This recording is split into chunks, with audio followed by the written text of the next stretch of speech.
Madame la vice-présidente, Mesdames, Messieurs les membres de la communauté académique de l'Université de Strasbourg, je tiens tout d'abord à remercier les organisateurs du colloque. Je suis heureux d'y participer. À mon sens, ce type d'événement illustre à merveille la diversité, donc la richesse des perspectives des différentes disciplines. Pour ma part, je souhaite vous entretenir de la question des frontières académiques. Mon propos est de discuter le rôle fondamental que jouent les frontières dans la production des savoirs, un rôle à la fois structurant, mais également limitant, ces deux paramètres se trouvant en tension continue. À travers la transgression des frontières, je vais évidemment vous parler d'interdisciplinarité. Comme cela vient d'être souligné, cette réflexion souligne mon parcours. Je suis à la fois médecin et diplômé en relations internationales. Ces deux domaines s'inscrivent dans des traditions scientifiques très différentes. Mais nos problèmes sanitaires actuels, je pense à Ebola, au Zika, à la résistance aux antibiotiques, appellent à les faire collaborer davantage. Plus concrètement, également, la réflexion s'inscrit dans le cadre du travail effectué pour la LERU, qui regroupe 21 universités parmi les plus prestigieuses d'Europe. Nous allons voir que les frontières disciplinaires, à l'image des frontières géopolitiques, sont devenues plus poreuses. Comme l'a si bien exprimé le politologue James Rosno de l'université de Princeton aux États-Unis, dans le contexte de la mondialisation, nous faisons face à des dynamiques à la fois intégratives et désintégratives. En transposant cette idée à l'organisation du savoir, il s'agit d'identifier les dynamiques qui sont en jeu. Pour ce faire, cette conférence est structurée en 3 parties. Dans la première, je présente de manière succincte la genèse du système académique et le rôle fondamental joué par les disciplines dans la production de la connaissance. Dans une deuxième, il s'agira d'examiner les limites de ce qu'on peut appeler le régime disciplinaire, et dans la troisième, de discuter l'émergence de l'interdisciplinarité.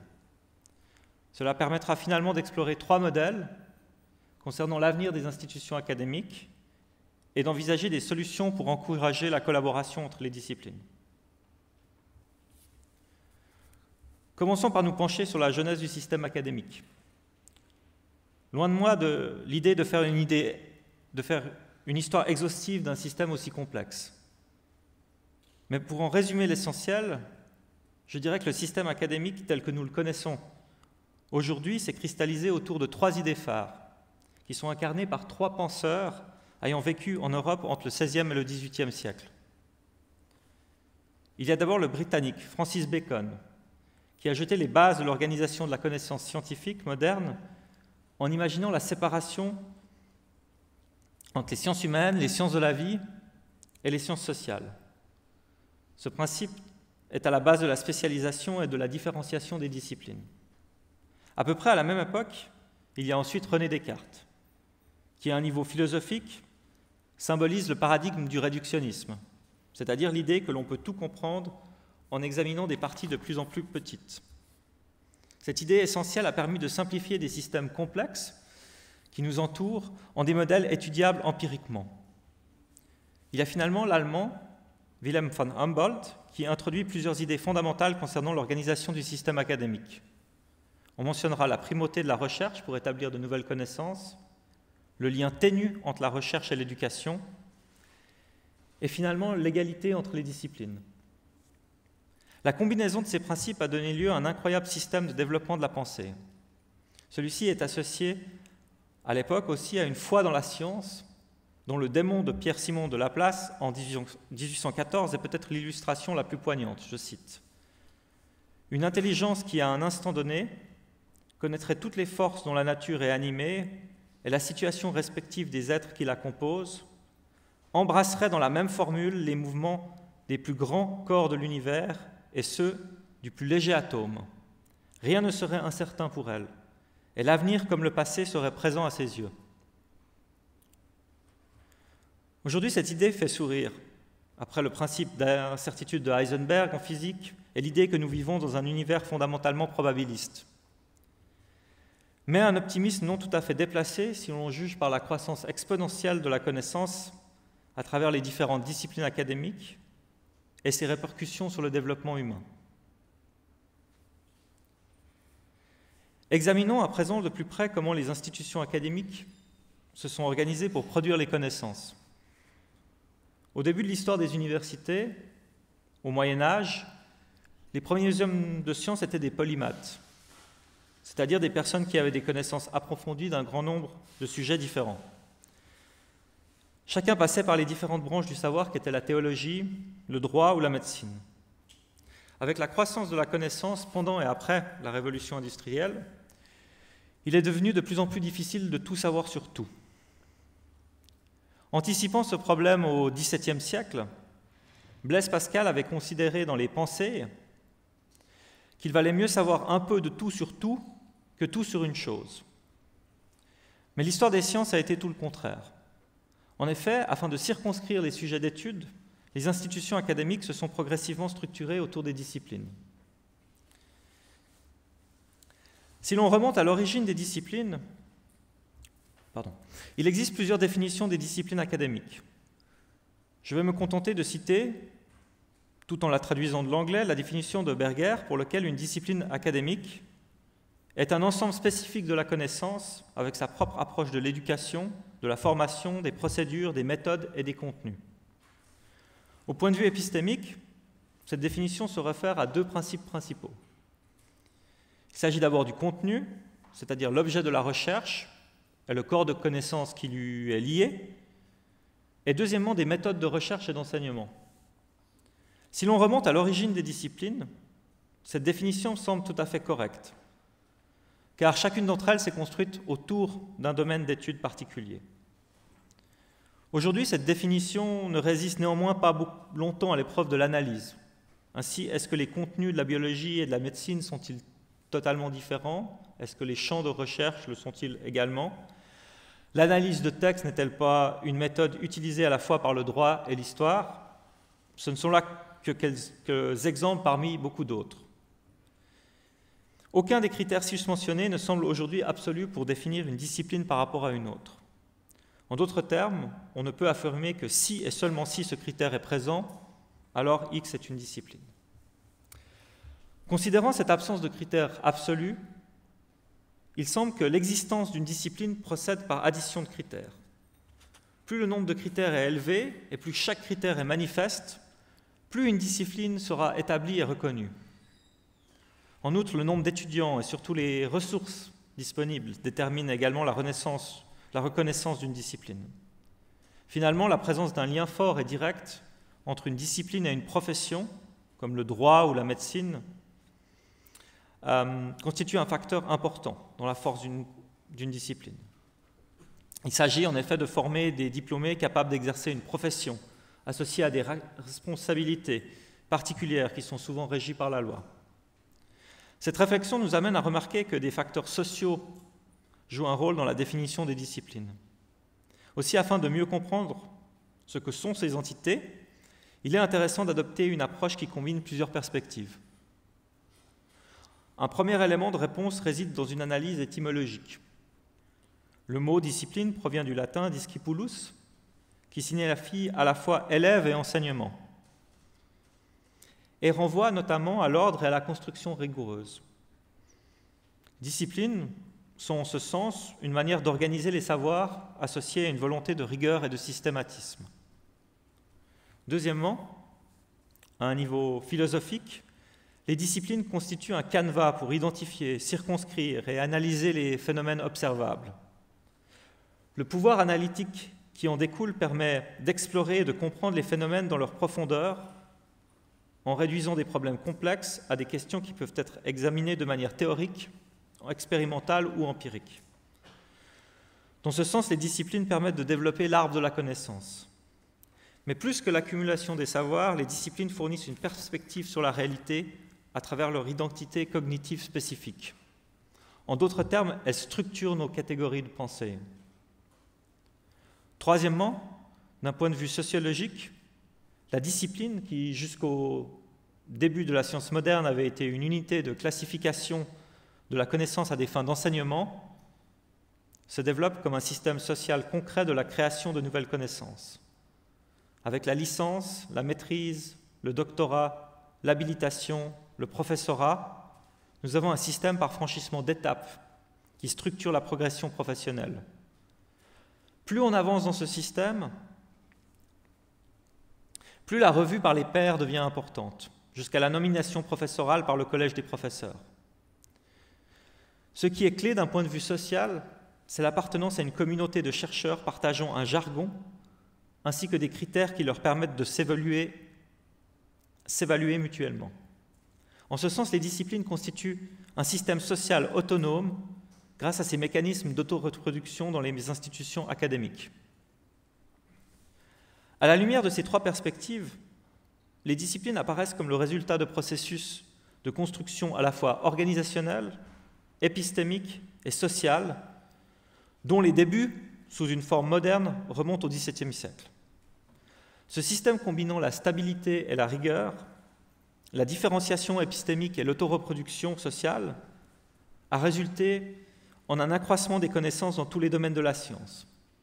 Nous parlons ici d'un doublement tous les 9 ans de la production scientifique au cours de la deuxième partie du XXe siècle.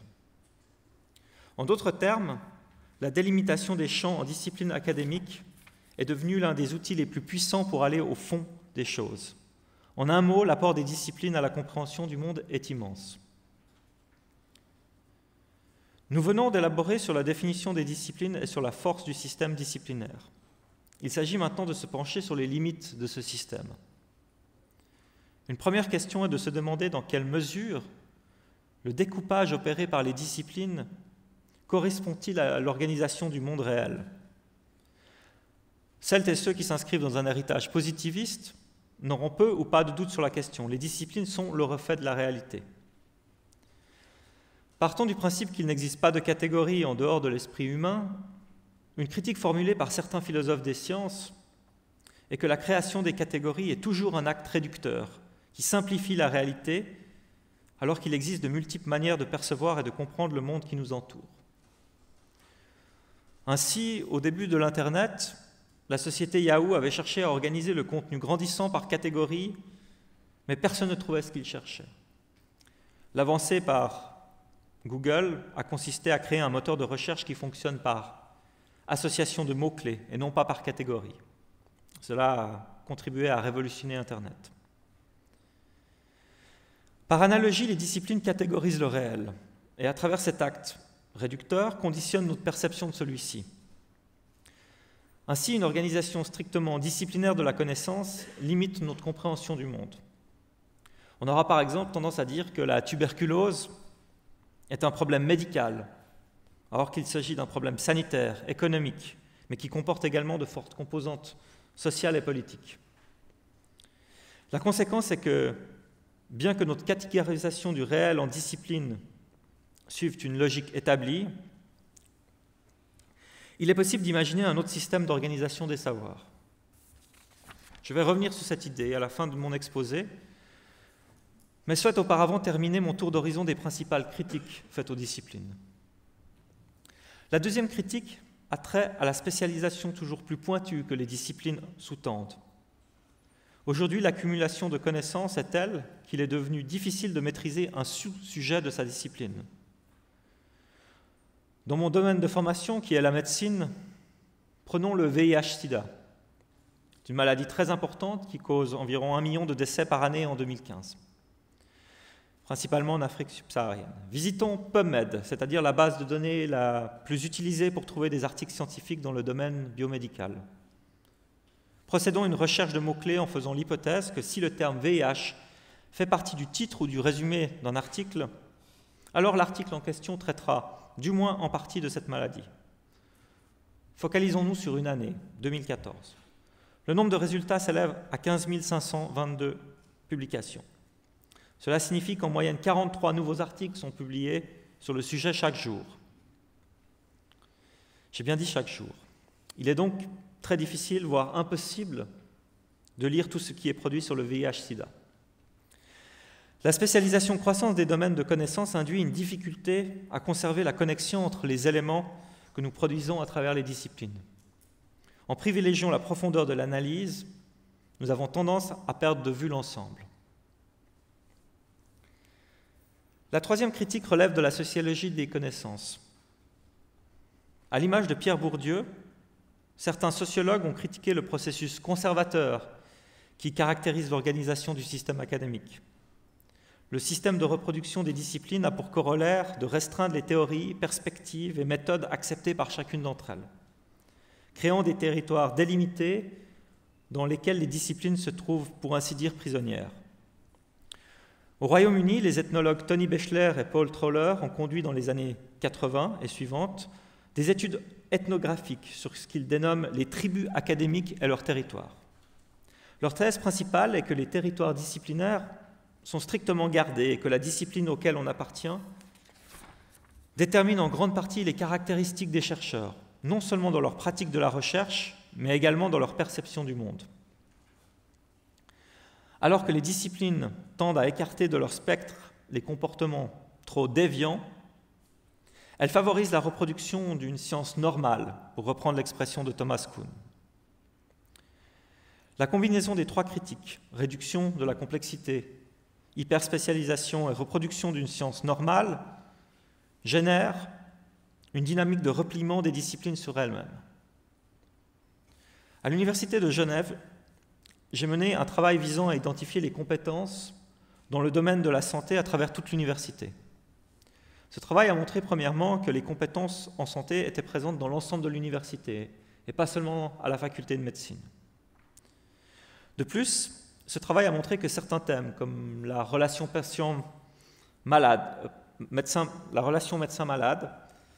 est étudié par différentes disciplines, y compris la médecine, le droit, la psychologie et la sociologie. Cependant, les logiques et les incitatifs disciplinaires font que les chercheurs qui travaillent sur ces mêmes sujets ne se connaissent pas et ne se côtoient pas, quand bien même l'on pourrait attendre un bénéfice de par leur collaboration. En quelque sorte, les limites des disciplines sont le pendant de leur force. C'est dans le contexte des critiques formulées à l'encontre du système disciplinaire qu'est né le discours sur l'interdisciplinarité.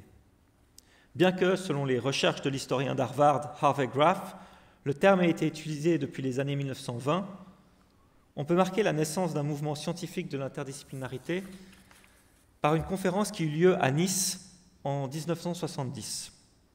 Y participait notamment le psychologue Jean Piaget de l'Université de Genève. La collaboration entre les disciplines constitue une réponse aux limites de l'organisation disciplinaire des savoirs. C'est là l'argument principal pour légitimer l'interdisciplinarité. Il est cependant très important de comprendre que les disciplines n'ont jamais été des systèmes complètement fermés. Autrement dit, des formes de dialogue entre disciplines ont toujours existé dans le système académique. Mais celles-ci, pour les raisons que nous avons mentionnées auparavant, ont été, et le sont encore bien souvent, confinées à la marge des disciplines. Au cours des 40 dernières années, le mouvement interdisciplinaire a évolué à la fois comme une pratique de recherche et comme une priorité de politique scientifique. Le résultat est qu'aujourd'hui, l'interdisciplinarité est davantage reconnue comme un mode de production de la connaissance à part entière.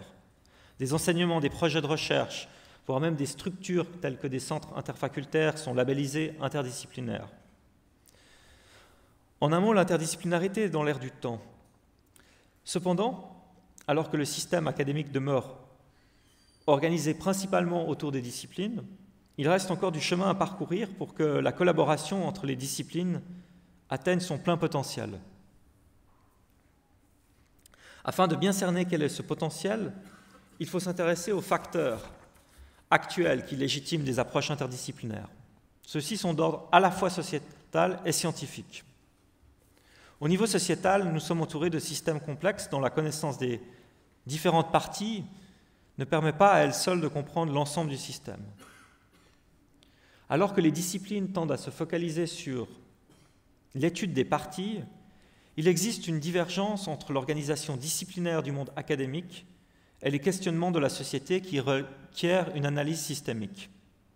Quand il s'agit de discuter du changement climatique ou des enjeux liés à l'Union européenne ou des stratégies nécessaires pour combattre les épidémies telles comme celle d'Ebola en Afrique de l'Ouest en 2014-2015, une discipline ne permet pas à elle seule d'appréhender la complexité des phénomènes en jeu. Aussi, l'omission de certains pans du système peut conduire à des conséquences inattendues. Les échecs de certaines politiques de développement au XXe siècle en sont une bonne illustration. Dans les années 1990, la domination de la pensée néolibérale en économie s'est traduite notamment par ce que l'on a appelé le consensus de Washington. Ce consensus des grandes institutions de développement, telles que la Banque mondiale et le Fonds monétaire international, combinait une série de mesures économiques comme une discipline budgétaire stricte et des ajustements structurels dans le but de redresser les finances des pays en voie de développement. L'idée centrale était que le développement de ces pays devait d'abord et centralement provenir de la croissance économique. Or, en négligeant d'autres aspects essentiels au développement, comme l'éducation ou la santé, il est en effet difficile d'être productif au travail lorsqu'on est frappé de crise de paludisme, on a contribué à générer des pièges à pauvreté, duquel il est extrêmement difficile de se sortir.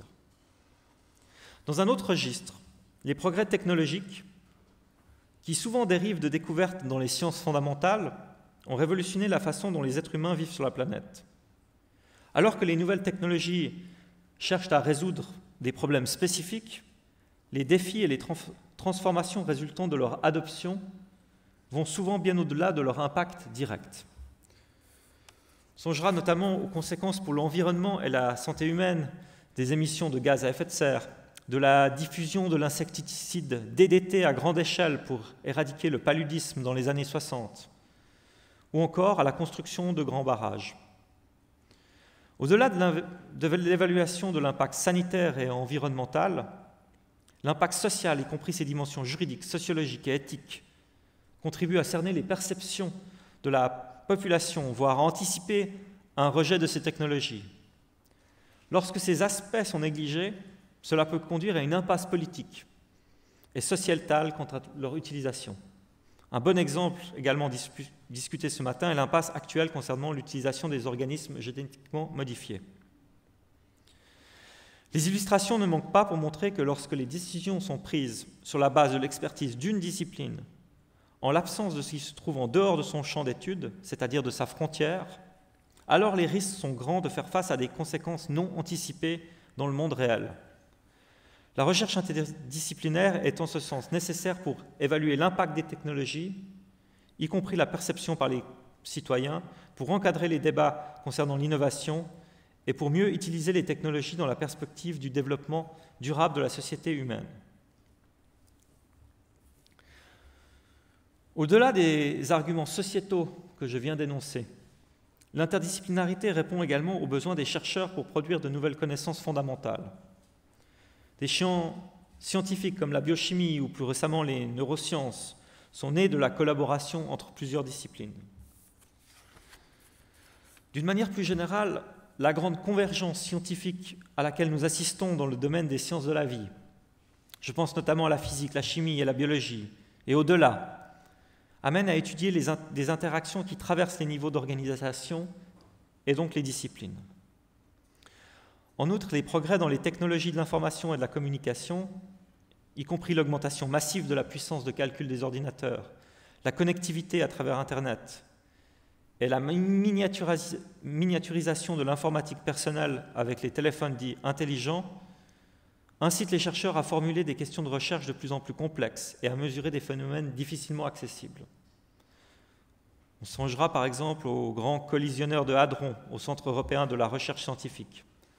La réalisation de cette recherche fondamentale exige la collaboration de plusieurs disciplines. Le développement de grands ensembles de données, de big data, encourage finalement les chercheurs à poser des questions qui transcendent les frontières disciplinaires. Un exemple pertinent est la question du changement climatique qui est informée par une abondance de données dans des domaines tels que la géologie, la climatologie et l'océanographie. La taille des défis et des enjeux est telle que la communauté internationale a créé le groupe d'experts intergouvernemental sur l'évolution du climat, le GIEC, qui cherche à préparer une synthèse de l'état des connaissances. L'ensemble de ces facteurs sont de forts arguments scientifiques qui pousse ce que l'on peut appeler l'interdisciplinarité par le bas.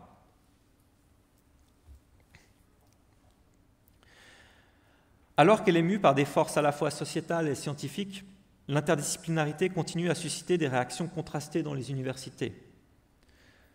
Plébiscitée par les uns, elle reste perçue comme marginale, surfaite, voire comme une menace pour l'ordre établi par les autres. Alors comment se positionner dans ce débat ? Doit-on progressivement abandonner les disciplines pour miser sur l'interdisciplinarité ? Doit-on au contraire renforcer les disciplines pour éviter les fausses promesses de la collaboration entre celles-ci ? Ce type de questionnement agite toutes les universités en Europe et ailleurs. Et c'est bien pour cette raison que la LERU a décidé de se pencher sur cette question. Afin de poursuivre la réflexion et de bien cerner les dynamiques qui sont en jeu, je souhaite m'appuyer sur ce qu'on appelle la systémique, cette science des systèmes développée au cours du XXe siècle, qui comprend des théories comme celle de la complexité ou celle du chaos, ainsi que d'autres constructions conceptuelles et méthodologiques.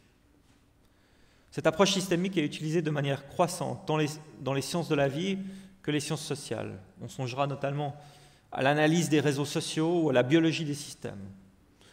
Dans le monde francophone, une contribution théorique notable est celle d'Edgar Morin. Parmi les grands principes de la théorie de la complexité figure celle de l'émergence, qui décrit comment l'interaction de multiples entités gouvernées par de simples règles résulte en un comportement que l'étude des parties ne saurait prédire.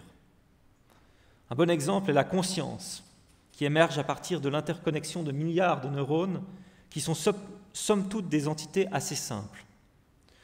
Autrement dit, le tout est plus que la somme des parties. Je pense que cela s'applique aux disciplines, qui résultent des multiples interactions entre les chercheurs en l'absence d'un contrôle central. Ainsi, à travers la perspective systémique, les disciplines ne sont pas comprises comme des éléments statiques d'organisation de la connaissance, mais comme des systèmes adaptatifs complexes. Cela signifie que les disciplines, à l'instar des êtres vivants, s'auto-adaptent et évoluent en équilibre constant entre l'ouverture et la fermeture avec le monde extérieur. Ainsi, la science n'est pas une machine, mais un être vivant composé de tous les chercheurs et les institutions qui les soutiennent. Sur la base de cette approche, je souhaite examiner brièvement 3 scénarios concernant l'avenir des disciplines. Il s'agit premièrement du renforcement des frontières, deuxièmement de celui de la dissolution de celles-ci, et finalement du scénario de la complémentarité entre disciplinarité et interdisciplinarité.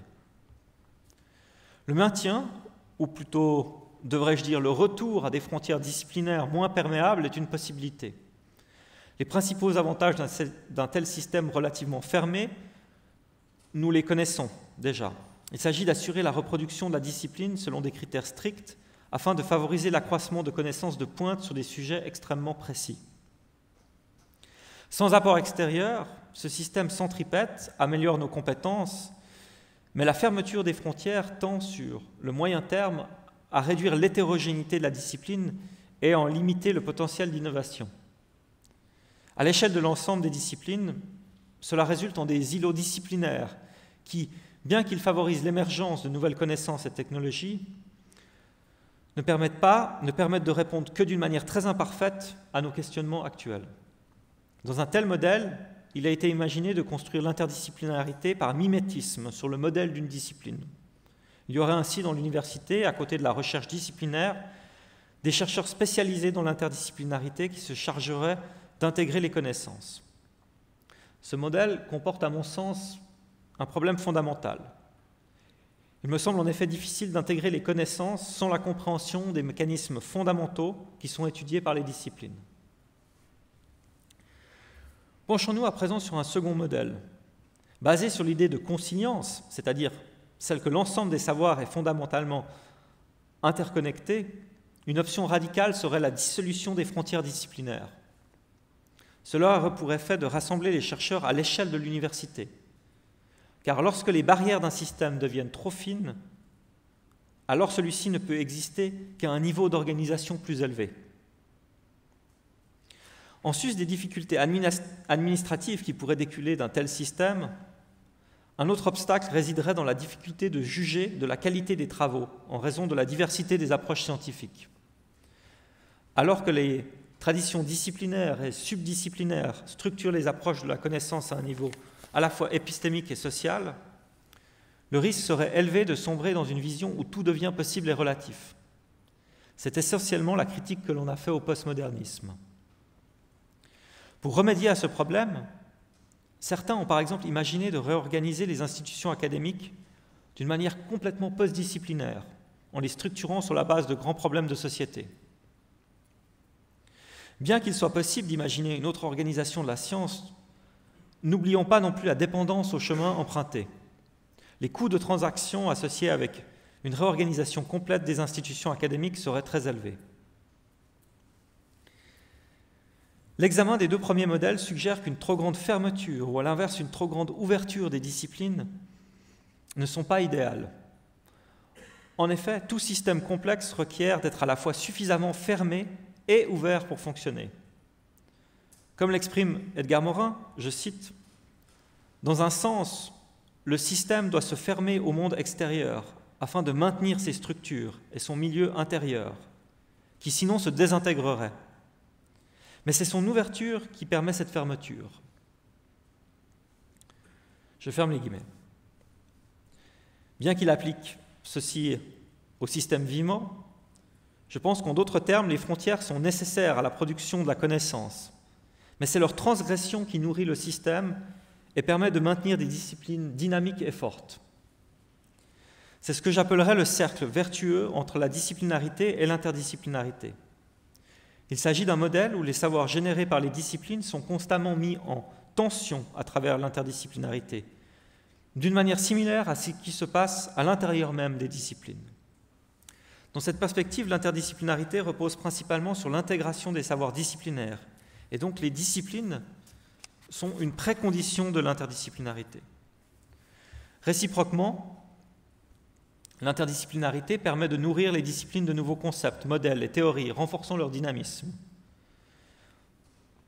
En ce sens, la pierre angulaire de l'organisation des institutions académiques doit être la complémentarité entre une structuration verticale des savoirs, disciplinaires, et une approche transversale, interdisciplinaire, à même de jeter des ponts entre les disciplines. Dans ce modèle synergique de la production des savoirs, un même chercheur peut exercer les deux fonctions, c'est-à-dire à la fois se pencher sur des questions fondamentales à sa discipline et avoir en parallèle des projets de recherche qui nécessitent une approche interdisciplinaire. Bien sûr, pas tout le monde ne sera intéressé au même degré. Il faut voir les choses comme un continuum entre des chercheurs très disciplinaires et ceux très enclins à développer des collaborations à travers les disciplines. Alors que ces deux types d'activités répondent à la mission des universités d'être à la fois un lieu de production de connaissances fondamentales et de contribuer à leur application sociétale, il faut cultiver cette diversité comme une richesse. J'en viens maintenant aux implications du modèle que nous avons dessiné. Actuellement, de par leur structuration et leur mécanisme de reproduction, les institutions académiques favorisent de manière disproportionnée la production disciplinaire des savoirs.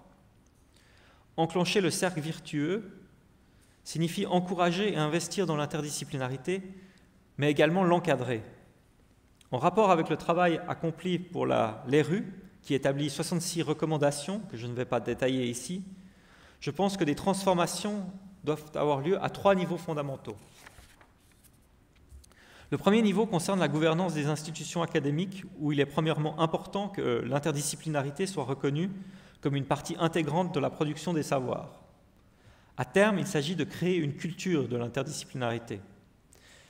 Il s'agit deuxièmement d'identifier et de soutenir pour chaque université les thématiques interdisciplinaires les plus prometteuses, tant au niveau des sciences fondamentales que des sciences appliquées. Troisièmement, et plus fondamentalement, le défi est de former une nouvelle génération de chercheurs qui se sent à la fois à l'aise dans sa discipline et capable de travailler avec des chercheurs dans d'autres disciplines. Aujourd'hui, les chercheurs ne sont peu ou pas formés à développer des compétences interdisciplinaires et plutôt découragés à s'engager dans cette voie, du moins jusqu'à un stade avancé de leur carrière. Il est ainsi commun d'entendre que l'interdisciplinarité est réservée aux chercheurs aguerris, voire aux professeurs, car cela prend une dizaine d'années pour maîtriser une discipline. Cependant, à l'image de la difficulté que nous avons à apprendre des langues étrangères lorsque nous vieillissons, Ce n'est pas lorsqu'on arrive en milieu de carrière, voire plus tard, que l'on doit développer ces compétences fondamentales. Non, afin de former nos chercheurs à cette diplomatie de la connaissance, il s'agit d'enseigner l'interdisciplinarité à toutes les étapes du parcours académique. C'est dans cette optique de renforcement des compétences que plusieurs universités membres de la LRU travaillent. À titre d'exemple, l'Université de Genève a récemment mis en place un doctorat interdisciplinaire en études globales, où les doctorants sont affiliés à la fois à une faculté et à l'Institut d'études globales. Alors que leur thèse se fait en co-supervision, les doctorants sont formellement introduits à l'interdisciplinarité et doivent démontrer à travers leur travail comment l'interdisciplinarité contribue à une meilleure compréhension du problème qu'ils étudient. C'est en créant de tels standards que nous contribuons à augmenter la qualité et la réputation de la recherche interdisciplinaire. À terme, ces innovations visent à former une nouvelle génération de chercheurs à la fois à l'aise avec l'interdisciplinarité, tout en conservant leur affiliation disciplinaire. Pour faciliter l'avènement de cette nouvelle génération, il est également nécessaire de créer des opportunités d'emploi qui valorisent spécifiquement les profils interdisciplinaires. Un deuxième niveau concerne les acteurs politiques et les instances de financement de la recherche, qui créent les conditions cadres dans lesquelles les universités évoluent. L'augmentation des financements dévolus à la recherche interdisciplinaire constitue une priorité, mais l'aspect quantitatif n'est pas suffisant. Du point de vue qualitatif, il est nécessaire de développer des critères d'évaluation de la recherche interdisciplinaire. En effet, lorsqu'on évalue une proposition de recherche interdisciplinaire à travers des critères disciplinaires, il en résulte bien souvent que celle-ci est moins bien considérée qu'une proposition de recherche disciplinaire. Le problème réside dans le fait qu'il y a actuellement un manque de chercheurs qualifiés pour évaluer la recherche interdisciplinaire. Renforcer les capacités est donc fondamental. Afin d'y contribuer, les critères d'évaluation doivent être élaborés et communiqués de manière transparente. Ils doivent être également participatifs. Des séminaires de formation des évaluateurs peuvent également contribuer à améliorer le système d'évaluation de la recherche. Finalement, un dernier niveau d'action concerne la diffusion et la valorisation des travaux interdisciplinaires, notamment à travers les publications, qui demeurent l'aune à laquelle nous sommes jugés en tant que chercheurs. De nouveaux journaux interdisciplinaires sont apparus dans des champs comme la santé ou les sciences de l'environnement, ou bien d'autres. Mais les journaux disciplinaires peuvent également contribuer en acceptant et en valorisant des articles de recherche interdisciplinaires. Cela passe par exemple par des numéros spéciaux, mais également par la création de rubriques interdisciplinaires. En médecine, des journaux prestigieux comme le Lancet, tout en continuant à publier des études médicales de haute qualité, ont considérablement augmenté la publication de travaux interdisciplinaires. J'arrive maintenant à la conclusion de cette conférence. J'ai tenté de livrer une vision de l'interdisciplinarité qui est celle qui a émergé des contributions et des échanges entre 21 universités, dont l'excellence de la recherche en font des institutions importantes en Europe et dans le monde. Au-delà de reconnaître l'interdisciplinarité, cet exercice situe celle-ci comme une pratique de la recherche qui complémente la recherche disciplinaire. Pour la LRU, il s'agit à la fois de soutenir la recherche et l'enseignement disciplinaire et interdisciplinaire comme deux composants essentiels de la production des savoirs. Nous évoluons dans une société de la connaissance où de plus en plus d'acteurs sont source de savoir. Je songe notamment aux capacités de recherche grandissantes du secteur privé, mais également au rôle d'autres acteurs, comme les organisations internationales ou les organisations non gouvernementales. Les universités ont de moins en moins l'apanage de la production de la connaissance scientifique. Pour conserver leur pertinence, il est essentiel que le tout, c'est-à-dire l'université, soit plus que la somme des parties, c'est-à-dire les disciplines. Renforcer cette unique capacité de combiner les perspectives des disciplines est fondamental, tant pour faire avancer la science que pour répondre aux immenses défis sociétaux que sont les maladies émergentes ou le développement durable. Cette transformation dont nous sommes à la fois acteurs et témoins a déjà commencé. L'enjeu est d'actionner les bons leviers qui permettent d'atteindre tout le potentiel de la recherche interdisciplinaire, tout en conservant un équilibre avec les disciplines qui ont fait le succès du système académique au cours des 2 derniers siècles. Les universités qui réussiront à capitaliser sur ce cercle vertueux continueront alors à être au centre d'un système qui produit des savoirs pour améliorer la qualité de vie du plus grand nombre. Je vous remercie de votre attention.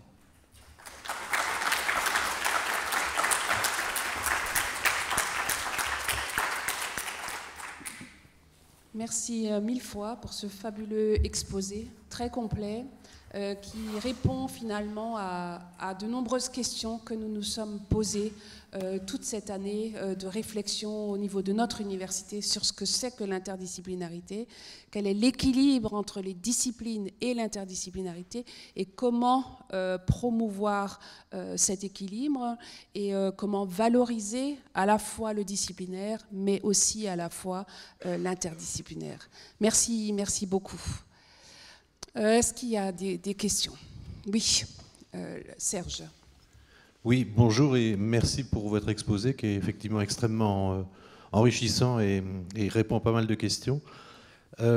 Parmi ces questions, moi j'en ai une sur l'interdisciplinarité elle-même. Hein. Il me semble qu'il y a une interdisciplinarité, j'allais dire, de proximité, suivant la question posée, et peut-être une interdisciplinarité plus lointaine. Faut-il hiérarchiser ces deux approches? Existe-t-elle vraiment? Voilà, c'est un peu le sens de mes questions. Alors oui, je suis d'accord avec vous que certaines disciplines, on peut prendre, on a des interdisciplinarités étroites, par exemple la science politique et le droit international, constamment en interaction, la biologie et la médecine. À l'inverse, on a des phénomènes interdisciplinaires plus larges entre les sciences du vivant et les sciences sociales et les sciences humaines. Et je pense qu'il faut valoriser les deux types d'interdisciplinarité, mais que les questions ne sont pas forcément les mêmes. Dans une interdisciplinarité étroite, on a souvent une concurrence entre les deux disciplines. Je pense à la science politique et le droit international. Au cours des 40-50 dernières années, on a une grande concurrence entre ces deux disciplines. Entre des disciplines éloignées les unes des autres, les hypothèses de départ sont au niveau des paradigmes sont très éloignés. Donc il faut faire un grand travail de mise en communication de ces disciplines. Donc les deux sont à valoriser, mais les enjeux et les dynamiques sont peut-être un peu différentes. Ici, Yvon Lemao. Ah non, d'abord Jean-Luc Soucier là-bas. Voilà. Bonjour, bravo pour votre exposé. Vous avez beaucoup parlé de discipline. Est-ce qu'on pourrait parler aussi de bâtiment disciplinaire? Est-ce qu'une façon de faire de l'interdisciplinarité, c'est pas de réunir, je pense qu'il y a des exemples dans le monde, à l'intérieur de même bâtiment, des gens qui font des choses différentes? C'est un vieux problème, hein. Jacques Monod l'a évoqué il y a plus de 60 ans. Les couloirs, c'est important, parce que de temps en temps, les chercheurs se rencontrent et ils peuvent discuter et faire des progrès. Je voudrais avoir votre opinion là-dessus et s'il y a des exemples. Alors, je suis fondamentalement d'accord avec vous. Je crois qu'un exemple, c'est ce colloque, de déjà mettre en commun de réunir toute l'université à travers un thème commun. Après, à plus large échelle, où on a ces centres interdisciplinaires, interfacultaires, qui tentent de mettre des gens qui travaillent sur le même sujet autour dans le même bâtiment, mais des fois ça peut aussi générer un éloignement par rapport à notre discipline. On a toujours le risque de recréer des silos quand on crée des nouvelles structures. Donc c'est un équilibre difficile. Je pense qu'il faut favoriser, créer les opportunités de se rencontrer et aussi la curiosité. Mais pour favoriser cette curiosité, je pense que ça passe aussi par l'enseignement et l'éducation pour créer cette génération de gens qui a envie d'aller voir l'autre et qui sera aussi valorisé dans ce mouvement.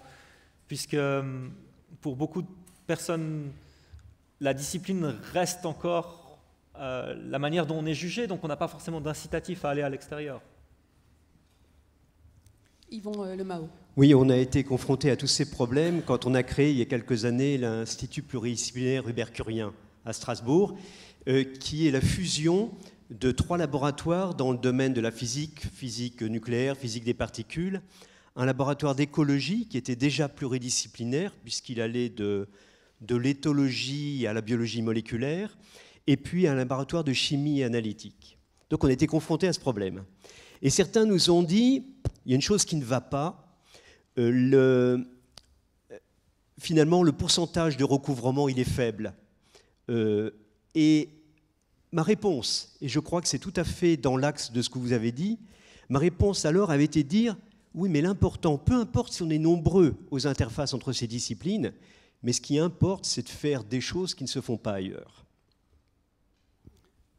Je partage complètement votre remarque. Je crois qu'il faut cultiver sur les forces.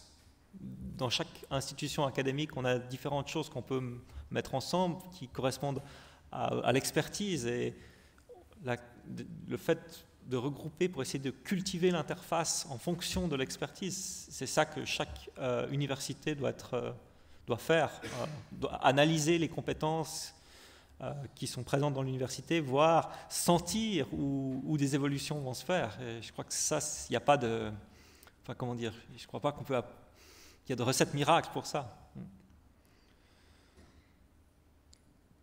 Moi, j'ai aussi une question qui concerne le programme de maîtrise qui est enseigné à Genève sur l'interdisciplinarité. Alors, est-ce que c'est une maîtrise interdisciplinaire, c'est-à-dire qu'il y a plusieurs disciplines qui sont enseignées, ou est-ce qu'il y a des concepts de comment mener l'interdisciplinarité qui sont enseignés? Quel est l'objet de l'enseignement? Alors, la maîtrise, en fait, elle porte sur un sujet qui est large, qui est une interdiscipline qu'on a appelée la santé globale. Donc, il y a un champ, ça tourne autour de la santé. Mais au lieu de partir de l'approche uniquement biomédicale, on inclut les économistes, les juristes, enfin, quasiment toutes les disciplines sont pertinentes. Et on a dans cette maîtrise à peu près la moitié d'étudiants sortant de licence qui viennent des sciences de la vie et l'autre moitié qui viennent des sciences sociales. Alors, à travers toute une diversité, on a même des ingénieurs, on a des juristes. Donc ces gens-là, il est nécessaire, lorsqu'on débute ce master, d'essayer de leur donner des bases communes sur la science. En fait, qu'est-ce qui est commun dans la science? À travers toute la diversité de la science, il y a des choses qui sont communes. Alors ça, c'est la première chose qu'on essaie de leur enseigner. C'est par exemple, comment on peut analyser un article scientifique. Et ça, je pense que cette méthode, elle peut être utilisée dans toutes les sciences, en connaissant la diversité de ce qui se fait. Et ensuite, on les introduit formellement à l'interdisciplinarité, à la pensée systémique. Et ce qu'on voit, c'est qu'on a plutôt un nivellement par le haut. C'est-à-dire que les étudiants vont plutôt aller vers ce que les autres savent dans les autres disciplines qu'un nivellement par le bas, ce qui serait redouté. Donc oui, une approche formelle, reconnue, on essaye de mettre en œuvre ces concepts. Oui, Serge, encore une fois, et puis après, Francis. Oui, l'interdisciplinarité a un côté vertigineux. C'est-à-dire que si on pose la question, essaye de trouver quelque chose d'interdisciplinaire, j'ai entendu plein de spécialistes de tas de choses aujourd'hui extrêmement, impressionnantes. Mais de là en faire un projet, ça devient quelque chose. Il y a beaucoup de pas à franchir. Et c'est un petit peu la difficulté à laquelle on se heurte, c'est que quand on veut la favoriser, en principe, il faut mettre un peu des moyens, de toute façon. Mais la question devient tout de suite, mais quoi faire? Est-ce qu'il faut un peu cadrer cette interdisciplinarité, au moins dans les premiers temps? Est-ce qu'il faut lui donner des thèmes pour que ce que l'on sème germe en réalité? Je pense que l'identification de thèmes est fondamentale au début pour favoriser la mise en commun de ces compétences, mais ça dépend beaucoup de la volonté et de l'ouverture des chercheurs. Il n'y a pas tout le monde qui va être intéressé par ces dynamiques. Après, c'est long aussi j'étais il y a un mois aux États-Unis, mon sujet de recherche est la résistance aux antibiotiques. Nous étions toute une série de chercheurs dans différentes disciplines. Et puis, on sait que la résistance aux antibiotiques, c'est un problème multifactoriel. Mais quand au début, on commence à discuter, on ne se comprend pas. Donc, pas très bien. Donc, il faut développer ce langage commun, il faut mettre à plat les choses, il faut passer outre le fait qu'on se sent qu'on pense que sa discipline est la meilleure, être capable de reformuler ce qu'on pense en des termes qui sont compréhensibles pour tout le monde. Donc, effectivement, je pense qu'on doit identifier des thèmes et puis après essayer que la sauce, elle prenne.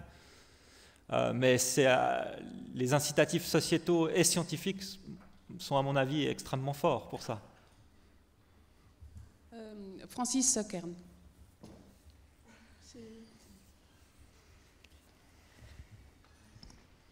Oui, merci. On aurait tellement de choses à vouloir réagir par rapport à votre exposé. Merci. La première chose, vous parliez avant justement de cette maîtrise. On essaie de mettre en lumière ce qui sont les fondamentaux et tout. Mais alors on est plus dans ce cas-là, dans une approche en termes, j'allais dire, d'épistémologie des sciences que vraiment d'interdisciplinarité. C'est une chose, ça peut être un acquis. Mais à ce moment-là, le deuxième niveau de réflexion, et moi je l'ai vécu, je suis économiste, je travaille beaucoup en ce moment avec des sociologues, des géographes, par exemple des thématiques sur développement durable et lien social. Si on met en avant la dimension lien social, ce n'est pas tellement l'approche des économistes dans un premier temps. Mais alors là, je pense qu'il faut aussi voir s'il y a une initiative individuelle ou de le faire au niveau collectif pour que ça puisse vraiment être pris en compte. Il faut que ce soit des équipes qui, à un moment, soient prêtes à s'engager dans une démarche pluridisciplinaire. Et troisième remarque, c'est sur le fait que nous, en économie des connaissances, et vous avez dit tout à l'heure, la discipline, elle est en fait, on peut la considérer, les membres d'une discipline, comme étant une communauté épistémique. Ce qui veut donc dire qu'elle dispose d'un codebook, qu'elle dispose de concepts qui sont partagés. Et dans l'interdisciplinarité, est-ce qu'on doit aller à construire, et peut-on reconstruire les mêmes catégories qui existent au niveau disciplinaire? Alors, sur le premier point, c'est exactement là-dessus qu'il faut viser. C'est une approche, je pense que l'approche de renforcer les compétences épistémologiques des étudiants, le fait qu'ils se rendent compte de ce que c'est une approche positiviste de la connaissance, une approche constructionniste, et qu'il y a en fait un continuum dans l'université entre des gens qui pensent de cette manière. Donc rendre visible, dire ce qu'on ne dit pas souvent dans sa discipline. Je pense que ça, c'est une chose. Après, pour la dynamique des groupes, je pense que l'interdisciplinarité se fait de plus en plus à travers des groupes. D'ailleurs, les publications se font de plus en plus à travers des groupes de chercheurs. Il y a certaines personnes qui arrivent à développer aussi des compétences interdisciplinaires puisqu'ils ont une double formation, mais je crois que c'est vraiment cette science collaborative qui est vraiment passionnante parce qu'elle permet aux chercheurs aussi de réimporter ce qu'ils ont appris dans l'interdisciplinarité dans leur discipline. Günther, là, au milieu. Oui, merci. C'est en prolongation des deux dernières questions. Est-ce qu'on peut imaginer une science interdisciplinaire, une situation interdisciplinaire dans une université qui ne soit pas cristallisée autour de questions plus ou moins bien identifiées, complexes, qui demandent une approche interdisciplinaire pour répondre? Donc, est-ce que ça peut exister dans l'absolu ou est-ce que l'interdisciplinarité doit toujours avoir un noyau autour duquel elle peut se cristalliser? Alors, je pense qu'il y a deux approches à ce niveau. Il y a tout un groupement de personnes qui ont beaucoup réfléchi à l'interdisciplinarité depuis un bon nombre d'années, qui ont voulu en faire une discipline, entre guillemets, créer leurs propres critères et de formaliser un peu ce qu'est cette approche interdisciplinaire de la recherche. Parce que peut-être dans tout projet interdisciplinaire, il y a des choses qui sont communes. Et ça, on est en train de bien identifier ça. Il y a 2-3 textbooks qui ont émergé, notamment aux États-Unis, mais aussi en Europe. L'Université d'Amsterdam vient d'en sortir un, qui tente de soutenir de voir ce qu'il y a de commun. De l'autre côté, évidemment, l'interdisciplinarité, elle va dépendre des disciplines qui collaborent entre elles. Mais je crois qu'il y a l'émergence de critères de qualité, peu à peu. Grâce à l'effort aussi du financement de la recherche, on réfléchit à quels doivent être les critères d'une bonne interdisciplinarité, au même titre qu'on l'a dans la recherche disciplinaire, avec évidemment une flexibilité liée à quelles disciplines collaborent entre elles. Et je pense que c'est quelque chose qui est en train d'émerger. Oui, plutôt que de vous poser une question, je voudrais émettre une opinion sur l'interdisciplinarité et apporter un témoignage. L'opinion, c'est qu'il est très difficile de décréter l'interdisciplinarité, mais qu'on peut la favoriser. Et le témoignage, puisque vous nous venez de Genève, j'ai très envie de vous parler du CERN. J'ai eu la chance de connaître le CERN à une époque où la cafétéria était ouverte 24 heures sur 24, 7 jours sur 7. Et à toute heure du jour et de la nuit, vous pouviez rencontrer à la cafétéria les collègues qui étaient sur d'autres manips, et on était parfaitement au courant des techniques. C'est une forme d'interdisciplinarité des méthodes utilisées par les collègues sur diverses manips. Un beau jour sont arrivés des gens extrêmement pertinents qui ont compté la fréquentation de la cafétéria la nuit.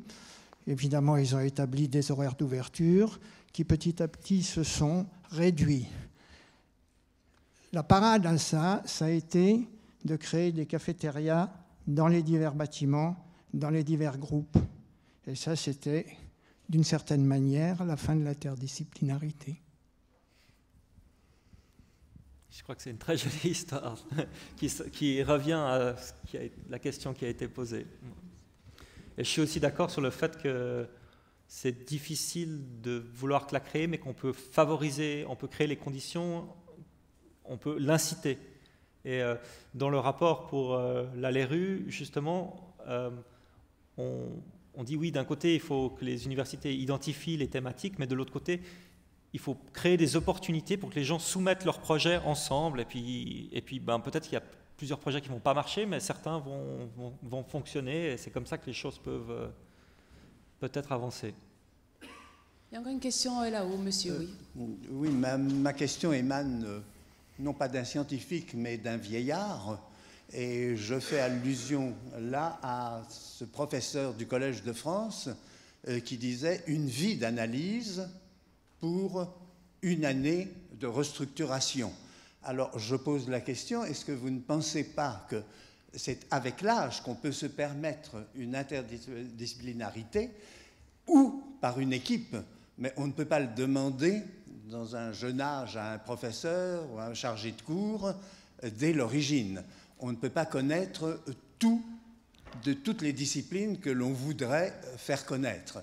Et je prends comme exemple, aujourd'hui, où nous sommes justement le 7 octobre, un cours auquel j'ai assisté en histoire de l'art, où un professeur disait « c'est très étrange, à Venise, à un certain moment, on voit surgir un peu partout des statues de Sainte-Justine. On ne sait pas d'où ça vient. » Et moi qui ai la chance d'être vieux, comme je le disais, je suis allé le voir à la sortie du cours et je lui ai dit « mais c'est tout à fait normal. La bataille de Lépante a été gagnée par les Vénitiens le 7 octobre, donc aujourd'hui, 1571. Par conséquent, il est logique qu'après cette victoire, Venise ait consacré cette sainte à titre de protectrice de la ville. Mais évidemment, on ne peut pas reprocher à un professeur d'histoire de l'art de connaître aussi toute l'histoire. On ne peut pas reprocher à un juriste de ne pas connaître toute l'histoire qui a motivé le droit. Et par conséquent, je pose la question, est-ce que malheureusement l'interdisciplinarité ne pourrait pas être, je ne vais pas dire un monopole, mais tout de même une science réservée aux vieux?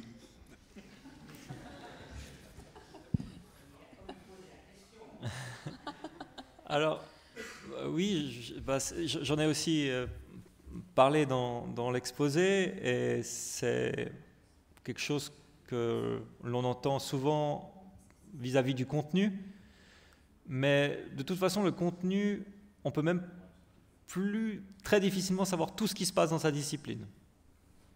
C'est, je veux dire, la prolifération, l'accumulation des connaissances. L'idée, c'est pas que les gens savent un peu de tout sur tout et plus rien du tout. C'est qu'ils ont un domaine de spécialisation, ils ont un problème qui les intéresse et sur lequel ils sont capables de collaborer avec d'autres chercheurs. On va continuer à faire des choses très spécialisées. On ne veut pas produire des gens qui qui s'intéressent à tout sur tout. On veut des gens qui sont spécialisés sur des problèmes.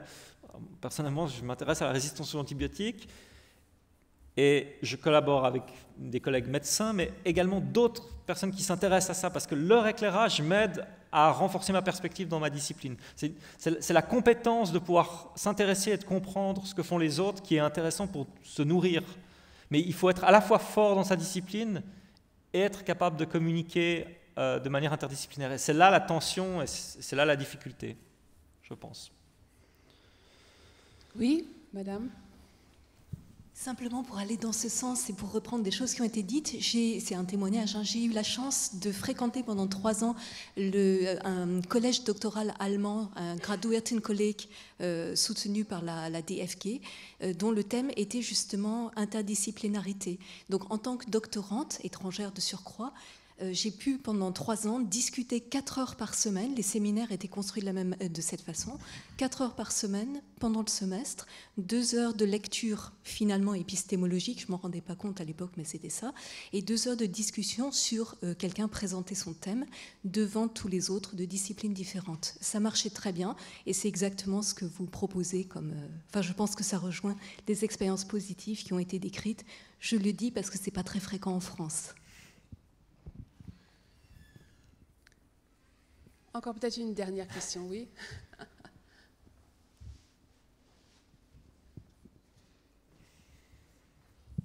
Juste par rapport à votre spécialité, vous travaillez sur la résistance, les antibiotiques, je pense.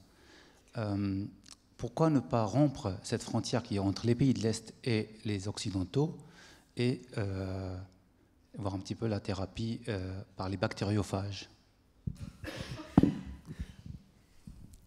C'est là que les choses deviennent, je pense, très intéressantes. C'est de combiner et d'explorer les différentes approches et d'aller au-delà de ce que notre cercle peut penser. Donc je pense que c'est très pertinent.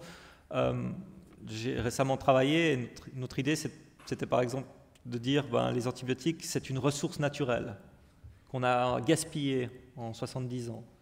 Et en passant d'un bien, qu'on peut acheter, on la considère comme une ressource naturelle. Et je pense que dans la même optique, alors on commence à voir le problème différemment. Est-ce qu'on peut faire avec le problème de manière différente aussi ?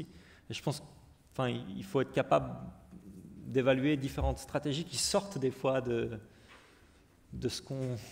je veux dire, voilà, pour les médecins, les antibiotiques, il faut traiter par antibiotiques, mais qu'est-ce qu'on peut faire d'autre pour moins en utiliser, pour les utiliser différemment. Et c'est en combinant ces différentes approches, je pense qu'on arrive à quelque chose. Voilà, sur ce, je crois qu'on te remercie vraiment très chaleureusement. C'est pour cette contribution vraiment très intéressante, Didier.